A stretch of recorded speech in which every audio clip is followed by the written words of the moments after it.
세계로 열린 선교 방송을 시청하고 계신 전 세계 사랑하는 성도 여러분, 저는 사랑이 넘치는 교회의 담임을 맡고 있는 허예선 목사입니다.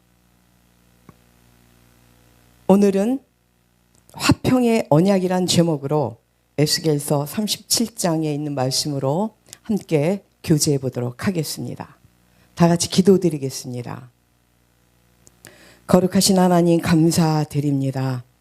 세상은 온통 혼돈과 공허 가운데 너무나 어둡고 또 어둡습니다. 하지만 저희들은 온전히 주님의 빛과 함께 빛을 따라 빛의 말씀 가운데서 천국을 누리고자 합니다. 주님, 저희들을 구별되게 하시고 빛을 전할 수 있는, 어둠에서 빛을 발할 수 있는 그런 주님의 사자들이 되게 하여 주시옵소서. 말씀 가운데 찾아와 주시고 말씀이 능력이 되는 시간이 되게 하시고 이 말씀으로 주여 많은 자들이 치유되고 회복되는 그런 놀라운 시간들이 되게 하여 주시옵소서. 감사드리며 우리 주 예수 그리스도 이름 받들어 기도드렸사옵나이다. 아멘. 제가 본문을 봉독하겠습니다. 에스겔서 37장 26절에서 28절 말씀입니다. 내가 그들과 화평의 언약을 세워서 영원한 언약이 되게 하고 또 그들을 견고하고 번성케 하며 내 성소를 그 가운데 세워서 영원히 이루게 하리니 내 처소가 그들의 가운데 있을 것이며 나는 그들의 하나님이 되고 그들은 내 백성이 되리라. 내 성소가 영원토록 그들의 가운데 있으리니 열국이 나를 이스라엘을 거룩케 하는 여호와인 줄 알리라 하셨다 하라. 아멘. 하나님의 임재가 떠난 성전은 그저 건물일 뿐입니다. 하나님은 거룩한 곳에 임재하시죠. 그래서 하나님은 우리가 거룩하기를 원하십니다. 계시의 하나님이 임재하시는 그런 성전에 이방신인 우상들이 들어오게 되자 성전의 거룩은 상실이 되고 하나님의 임재는 떠나갑니다. 이것이 에스겔서에서 하나님께서 솔로몬 성전, 예루살렘 성전을 떠나신 이유가 바로 하나님의 거룩을 상실한 예루살렘 성전이었기 때문에 하나님께서 떠나신 것이죠. 시내산 율법의 언약이 음녀가 된 이스라엘 때문에 파괴가 된 것입니다. 너희가 나를 버렸으므로 나도 너희를 버리겠다. 너희가 내 땅에서 이방신을 섬겼으므로 너희는 그 이방신이 있는 그 나라에 가서 그들을 섬기게 할 것이라고 하면서 바벨론 포로를 하나님께서 허락하시죠. 그래서 그들은 바벨론 포로로 끌려갑니다. 바벨론 포로로 가 있는 에스겔 선지자를 하나님께서 찾아가시죠. 그러면서 에스겔 선지자를 파수꾼으로 사명을 주시며 왜 바벨론 포로로 끌려갔고 이 나라가 이렇게 된 날을 자세히 알려주십니다. 그러면서 에스겔 선지자를 데리고 예루살렘 성전으로 데리고 가서 그 이스라엘의 죄목을 낱낱이 보여주시죠. 에스겔서 8장을 보게 되면 하나님께서 가장 싫어하시는 것이 모세에게 주신 10계명 중에 제2계명인 질투하는 하나님께서 너를 위하여 우상을 새기지 말라고 하셨는데 그 우상이 하나님의 성전인 북문에 우상의 자리가 있었다는 것입니다. 제단 문허기 북편에 그 우상의 자리가 있었다는 것이죠. 그리고 장로 70인이 우상이 가득한 방에서 하나님 몰래 제사를 지내고 있었다는 것입니다. 여러 가지 우상들이 그려져 있던 방이 하나님의 성전 안에 있었다는 것입니다. 그리고 북문에서 여인들이 담무스를 애곡하고 있는 그런 장면을 에스겔에게 보이시죠. 담무스가 누구입니까? 창세기에 나오는 니므롯의 아들 아닙니까? 니므롯과 세미라미스 사이에서 나온 그 아들이 담무스인데 그 단무스를 애곡하는 그런 여인들이 하나님의 성전, 그 성소 앞에서 단무스를 애곡하는 장면을 보게 되죠. 그리고 약 25인들이 모여서 하나님의 전을 뒤로 하고 동방 태양신을 경배하고 있는 모습을 에스겔 선지자에게 하나님은 보이시면서 내가 이래서 이곳을 떠났다. 쓰레기 맛도 못한 이곳을 나는 더 이상 있을 수가 없었다 하시면서 하나님께서 이스라엘을 심판하겠노라고 하시며 하나님께서 많은 화를 내시죠. 그러면서 에스겔서 7장을 보게 되면 이스라엘에게 임할 심판에 대해서 낱낱이 말씀하고 계십니다. 이제 성소가 더럽힘을 당할 것이고 평강을 구하여도 이제 이스라엘에는 평강이 없을 것이다. 환난에 환난이 더할 것이고 그리고 선지자에게는 영권이 없어져서 더 이상 묵시와는 관계가 없는 그런 자들이 될 것이고 제사장에게는 하나님의 법인 율법이 없어질 것이고 장로들은 이미 지혜와 지식의 그 모략의 영이 다 사라져서 없게 된다라고 말씀하고 계십니다. 왕은 애통하게 될 것이고 거민들은 너무나 두려워서 떨고 있을 것이다. 그들이 행한 대로 나는 갚을 것이며 그 행위대로 나는 국문할 것이라고 여호와 하나님께서 에스겔 선지자에게 말씀을 하십니다. 그리고 그렇지만 에스겔서 11장을 보게 되면 회복될 이스라엘의 남은 자에 대한 소망을 주시죠.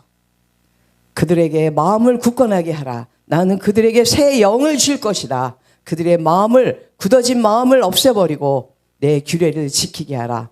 그들은 나의 백성이 되고 나는 그들의 하나님이라고 하시면서 남은 자들에 대한 그 소망을 주십니다. 하나님의 언약의 그 본질은 바로 구원에 있죠. 창세기부터 하나님의 계시록까지 하나님의 언약은 계속 20여 가지의 언약이 나옵니다. 그 언약의 내용을 보게 되면 하나님께서 우리를 구원시키시기 위해서 우리에게 언약하시는 것이죠. 그리고 내가 대신 비화살을 맞아 죽게 하는 무지개 언약이 있고 내가 대신 쪼개져서 죽어질게 하는 횃불 언약이 있지 않습니까?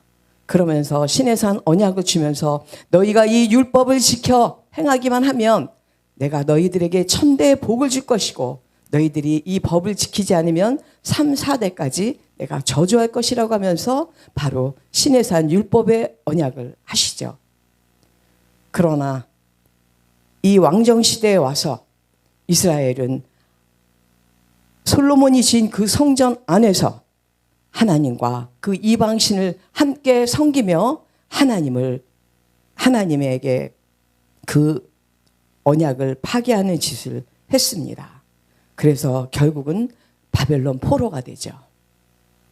하나님께서는 이제 그들을 저주하고 또 저주했지만 에스겔 선지자를 불러서 다시 희망을 주시며 그들을 회복시키겠노라고 하는 새 언약을 주십니다. 하나님께서 대선지자들을 통해서 메시아에 대한 언약을 주시고 또 성령에 대한 새 언약을 주시죠. 이제 내가 메시아를 보내서 너희들을 구원시키겠노라. 내가 너희들에게 새 영을 주어서 너희들을 정결케 할 것이라고 새 언약을 주십니다. 예레미야서 23장을 보게 되면 거짓 목자와 거짓 선지자에 대해서 자세히 나와 있습니다. 하나님께서는 그런 자들을 용서치 않을 것이라고 하시면서 참 목자를 내가 보내실 것이라고 하시면서 메시아에 대한 언약을 하시고 이사야서 11장 1절을 보게 되면 이새의 줄기에서 한 싹이 날 것이고 이새의 뿌리에서 이제 한 줄기가 나게 할 것이라고 하시며 예수 그리스도에 대해서 예언을 하시죠.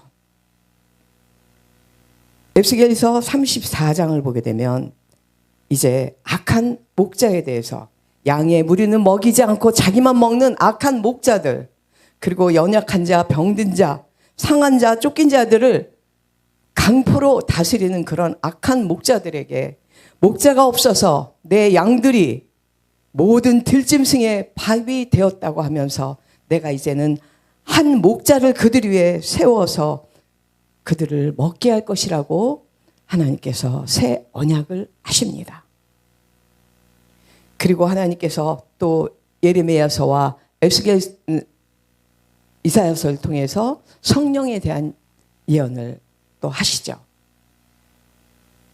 옛 언약에는 하나님께서 두 돌판의 율법으로 주셨지만 이제는 돌판이 아니라 너희 마음 가운데, 너희 육의 신비 가운데 너희 마음에 새기게 하게 내가 새 영을 부어줄 것이라고 하면서 새 영을 줄 것이다, 새 신을 줄 것이라고 하면서 오순절 성령에 대한 예언을 하십니다. 그리고 에스겔 선지자를 통해서도 이제 36장을 보게 되면 새 영을 너희 속에 두고 새 마음을 너희에게 두되 또 새 신을 너희 속에 두어 너희로 내 율례를 행하게 하리니 너희가 내 규례를 지켜 행할지니라. 그 영은 너희의 마음을 정결케 할 것이고 모든 우상에서 정결케 하는 영을 내가 부어줄 것이라고 하면서 오순절 성령에 대한 새 언약을 하십니다. 하나님께서는 이렇듯 우리가 회복되기를 원하십니다. 그래서 신약에 와서 우리 주 예수 그리스도께서 갑자기 오신 것이 아니라 창세부터 창세 때 천지를 창조할 때부터 우리 주님께서는 하나님과 함께 계셨고 또 하나님께서 이제 내가 그 아들을 보내겠노라고 하면서 구약의 선지자들을 통해서 예언을 하셨던 것이죠.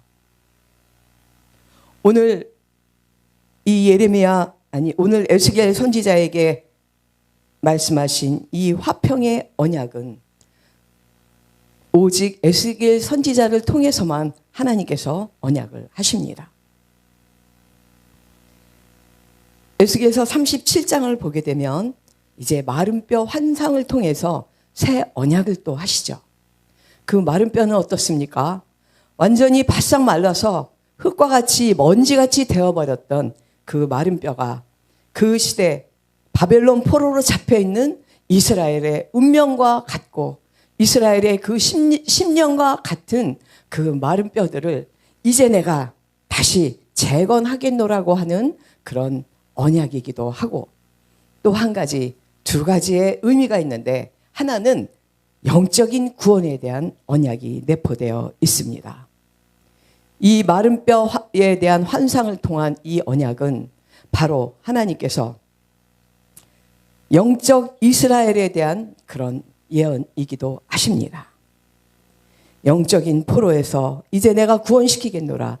이제는 민족적인 육적인 이스라엘이 나의 선민이 아니고 이제 영적으로 이제 거듭나서 살아있는 영을 갖고 있는 그들만이 내가 이제 그들을 구원시키겠노라.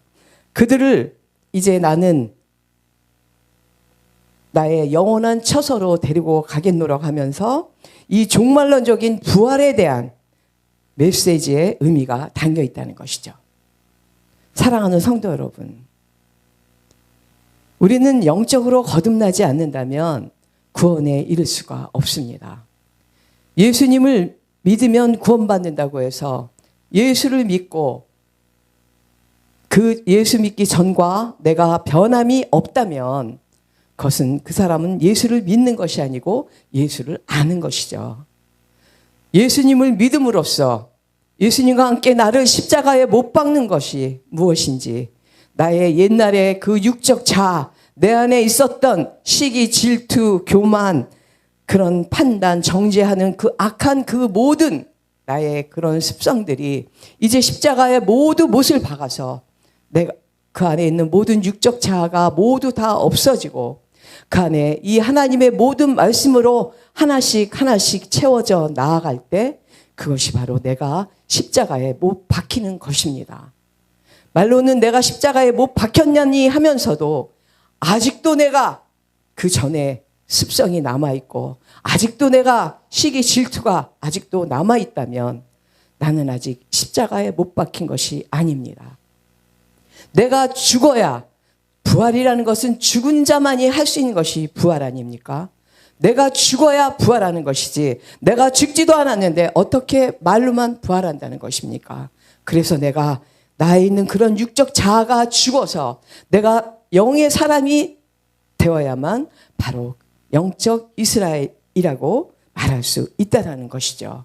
그래서 내 안에 영혼 몸에 흠이 없고 그래서 내가 말씀 안에서 말씀이 채워져서 그 말씀으로 거룩하게 됐을 때만이 내가 살아있는 성전이 되는 것이고 그래야만 내가 새 예루살렘 성전이 되는 것입니다. 바로 이 화평의 언약의 핵심은 무엇이냐? 바로 영적 이스라엘이 된 자들은 내가 영원히 내 처소에서 그들과 함께 하겠노라고 하셨죠. 그러면 내 처소는 어디입니까? 구약에서는 내 처소라고 말씀하셨지만 신약에 와서 바로 새하늘과 새 땅이 아니겠습니까?